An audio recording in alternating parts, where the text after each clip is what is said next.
Authorities in Russia say a massive Ukrainian drone attack has killed at least 13 people and wounded more than 70 in the Tatarstan region. That makes it one of Kyiv's deadliest strikes since the war began 4.5 years ago. Both sides have recently stepped up airstrikes. Ukraine's been targeting oil refineries and other energy infrastructure in particular, often deep inside Russia. Scenes like this, sirens wailing as smoke billows above a city after a drone strike, have become all too common in Ukraine. And now they're becoming familiar in Russia too. This unverified footage from social media appears to show the aftermath of one of Ukraine's deadliest attacks inside Russia since the war began. Kyiv has been increasingly taking the fight into Russian territory, sometimes thousands of kilometers beyond the front line. A key focus is Russian energy infrastructure. Oil refineries, storage depots, export facilities have all become targets. Kyiv's aim is to disrupt Russia's wartime economy and degrade the military's fuel supplies. The operation against Russia's oil refining sector continues, and they are feeling its effects. Russian air defense systems and radar stations were also hit. There were also our responses against Russian infrastructure in the Azov and Black Sea regions. The only reason this is still continuing is Russia's unwillingness to end this war.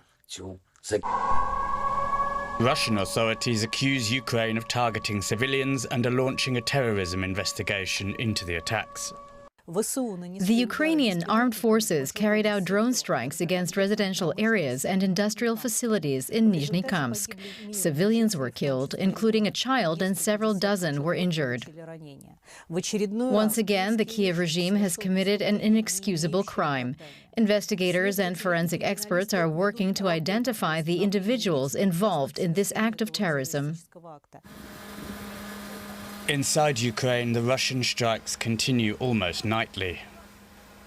On Sunday night, Russian forces hit Kyiv and Odessa, killing and injuring civilians, causing power outages, damaging homes and damaging port facilities. The Ukrainian strategy is to bring the cost of war home to Russia's leadership. The risk is civilians on both sides end up paying the highest price of all.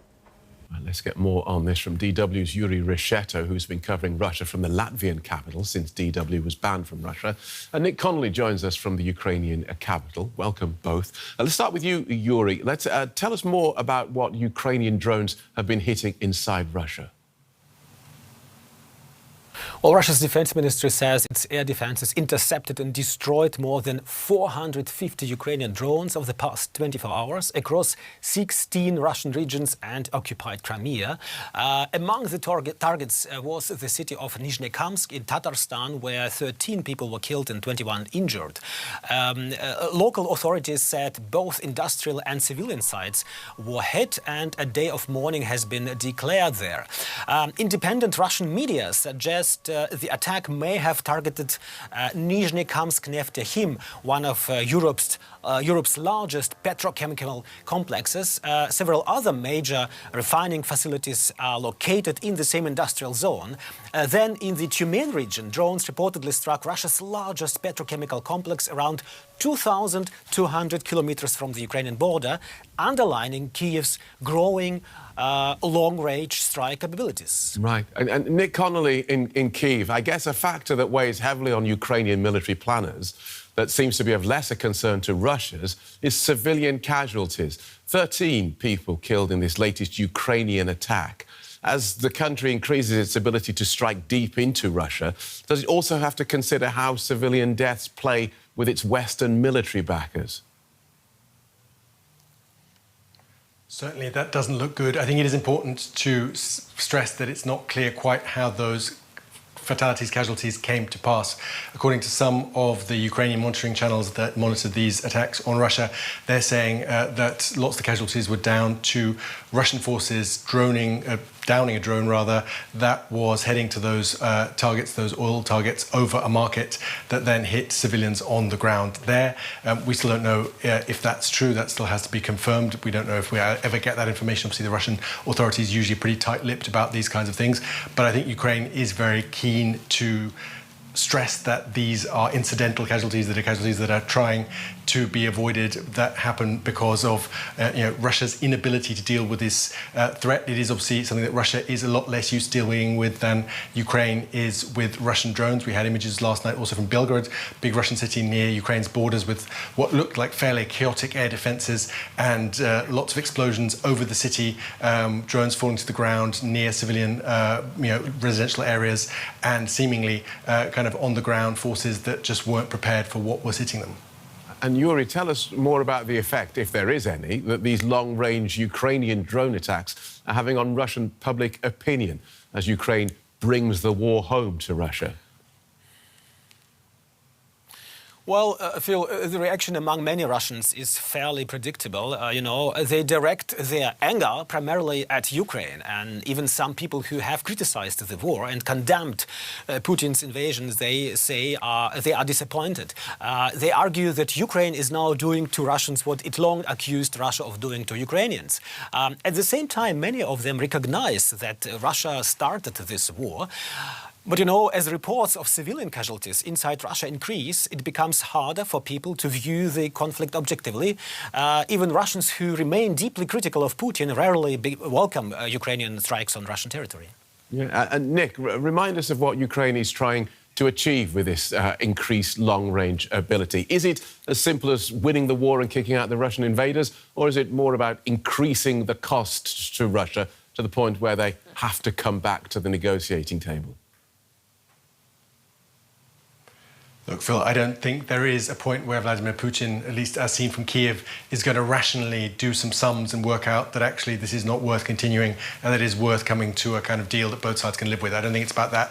I think it's certainly about trying to impose a price on the economy, the war economy in Russia, to cause a kind of budget crisis in Russia.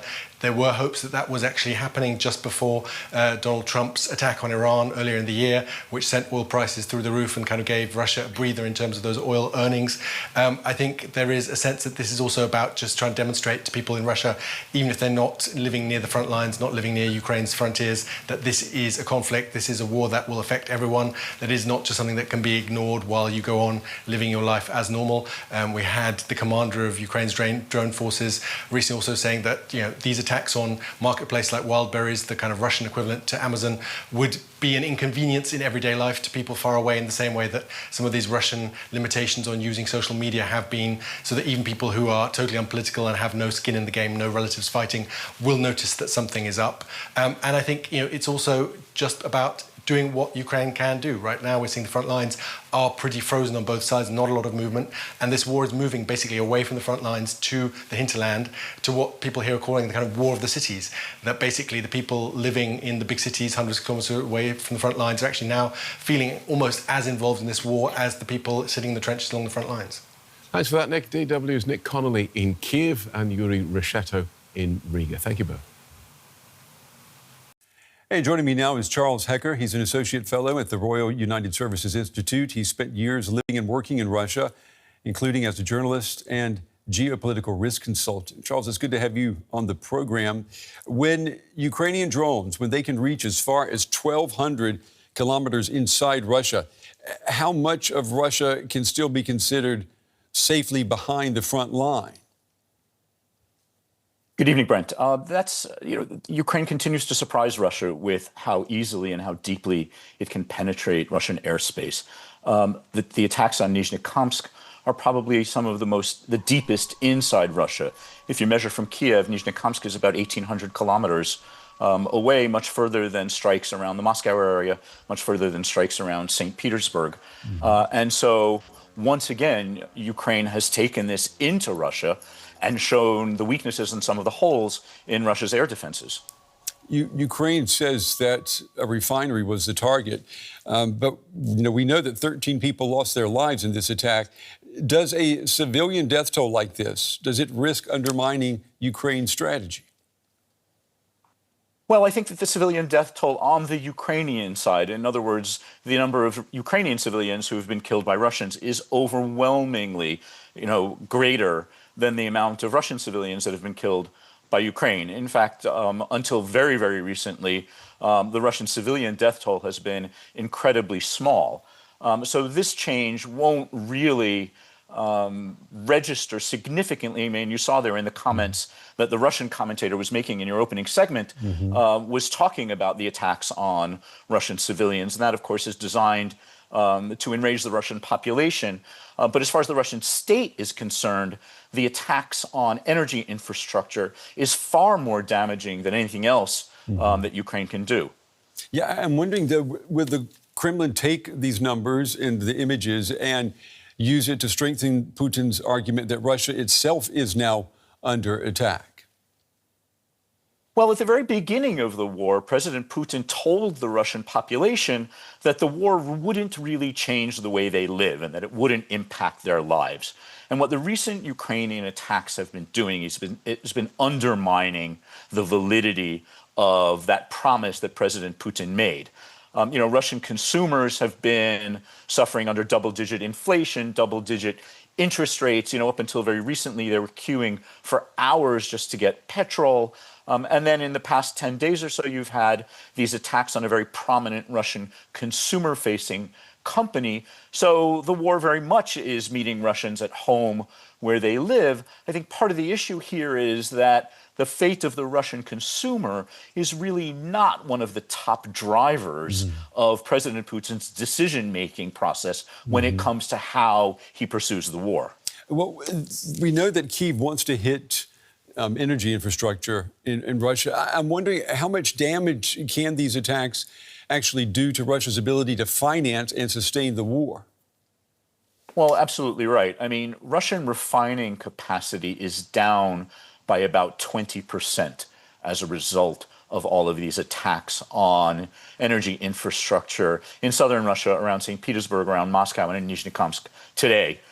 So Russia's ability to earn money, and energy being the lifeblood of the Russian economy and the lifeblood of its military finances, that capacity is severely damaged.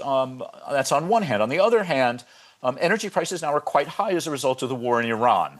That doesn't entirely compensate for the lack of refining capacity in Russia, but it is keeping prices a little bit higher than they have been. So there is a small sort of compensating effect there. And what about just the size of Russia? I mean, Russia has refineries, factories, airfields, military infrastructure spread across thousands and thousands of kilometers. I mean, can Moscow realistically defend all of this, especially when we're talking about an escalation in drone attacks? Yeah, Moscow's defenses are the air defenses are primarily focused around major cities, naturally the capital, Moscow, and what's officially or informally rather, referred to as the second capital, St. Petersburg, and then Russia's own military installations are the other main points of Russia's air defenses. I think that Russia has probably underestimated how far Kyiv can reach into Russian airspace. I think the primary problem here is that even though these drone strikes have been remarkably effective against Russian energy, drone strikes by their very nature are small. What Kyiv hasn't been able to do yet is launch larger missiles with larger payloads to deliver an even bigger strike capacity onto Russia. And that's what Russia's doing to Kyiv and the rest of Ukraine right now. Russia is hurtling dozens and dozens of ballistic missiles a month and is also able to replace those at a fairly rapid rate. Yeah, let me ask you, we've got about 30 seconds now. I mean, Russia still has far more destructive missiles and glide bombs. I mean, who benefits really from the evolution of this war, i.e. Drone attacks? Yeah, Kyiv has the upper hand when it comes to drones, but the problem is that drone attacks will only get you so far when you're facing a power that's able to manufacture more than 100 ballistic missiles a month and aim them straight at Ukraine, at its military installations, at its capital, and at its civilian populations. So Ukraine has been remarkable with what it has, but Russia still has greater firepower. Charles Hecker. Charles, good to have you on the program. Good to get your insights. We appreciate it tonight. Thank you. It's a pleasure.